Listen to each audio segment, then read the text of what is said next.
नमस्कार मित्रांनो. शरीर अनामय तर जीवन सुखमय.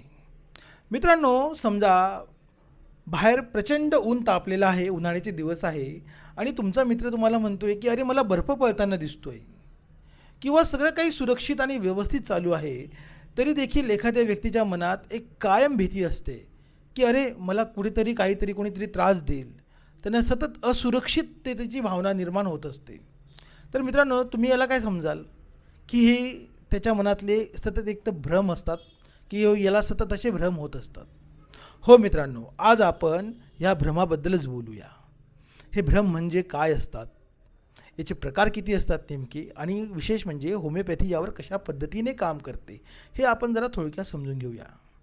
मित्रांनो, भ्रमाबद्दल अतिशय सोप्या भाषेत बोलायचं म्हटल्यास तर हे जे भ्रम असतात म्हणजे एखाद्या व्यक्तीची अशी एक ठाम समजूत किंवा धारणा असते जी वास्तविकतेपेक्षा फार वेगळी असते.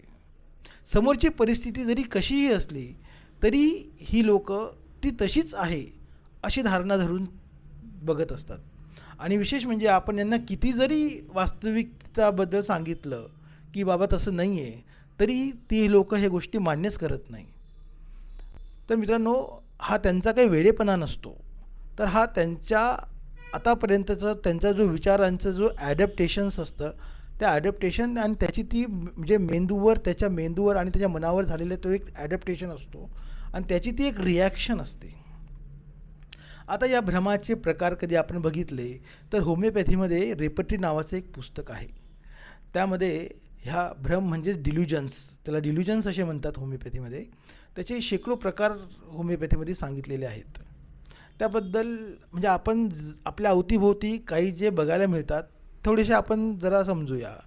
तुम्ही बरेच वेळा असे लोक बघितलेले असेल की दोन व्यक्ती त्यांचे बोलत आहेत आणि एक तिसऱ्याला असं मनात शंका निर्माण होते की अरे हे माझ्याबद्दल तर बोलत नाही आहे, किंवा एखाद्या व्यक्तीला सतत असं वाटतं की कुणीतरी माझ्याबद्दल षडयंत्र निर्माण करतं आहे किंवा कुणीतरी मला फसवण्याचं प्लॅनिंग करतं आहे.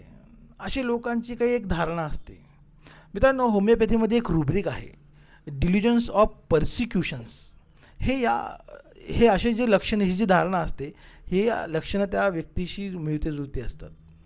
त्यानंतर बरेचसे काही अशी लोक खास करून आपल्या रिलिजियसमध्ये पण बघायला मिळतात किंवा ठीक बरं की मी काहीतरी एक श्रीमंत व्यक्ती आहे, मला कुठली तरी एक दैवी शक्ती निर्माण झालेली आहे आणि मी सांगेल ती पूर्व दिशा, असे बरेचसे लोक तुम्ही बघितलेही असेल. होमिओपॅथीमध्ये एक रुब्रिक आहे मित्रांनो, डिल्युजन्स ऑफ ग्रँडिओसिटी. ही लोक अशाच स्वरूपाची असतात ह्या ज्या याच्यात आहे.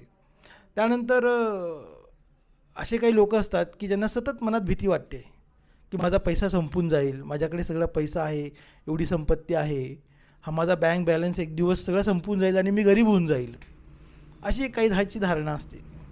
मित्रांनो, होमिओपॅथीमध्ये एक रुब्रिक आहे, डिल्युजन्स ऑफ पॉवर्टी.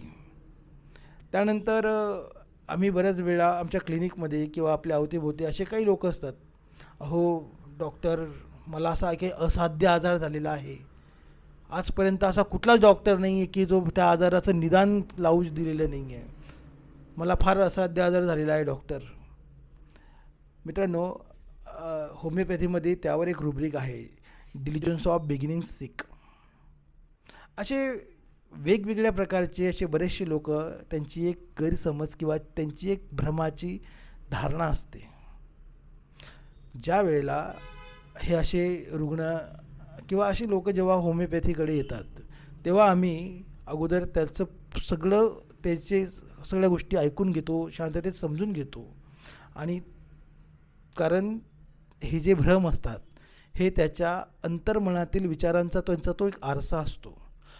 ते कुठल्या दृष्टिकोनातून जगाकडे बघतात हे आम्ही अगोदर समजून घेतो आणि मग त्यानंतर त्याच्या शारीरिक आणि त्याच्या मानसिक लक्षणानुसार त्याला साजेशी अशी सिमिलर औषधी आम्ही त्याला देतो, जेणेकरून तो हळूहळू वास्तविकतेकडे, त्याची जी मानसिक लक्षणं आहेत ते वास्तविकतेकडे येतात, तो त्या भ्रमाच्या जगातून बाहेर निघतो.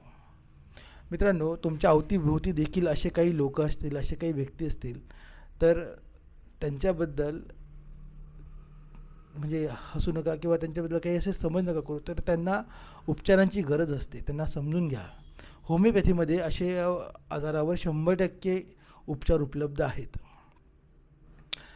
तुम्हाला माझी माहिती आवडल्यास नक्कीच मला लाईक करा आणि माझ्या व्हिडिओला विशेष करून माझ्या चॅनलला सबस्क्राईब करा आणि शेअर करा.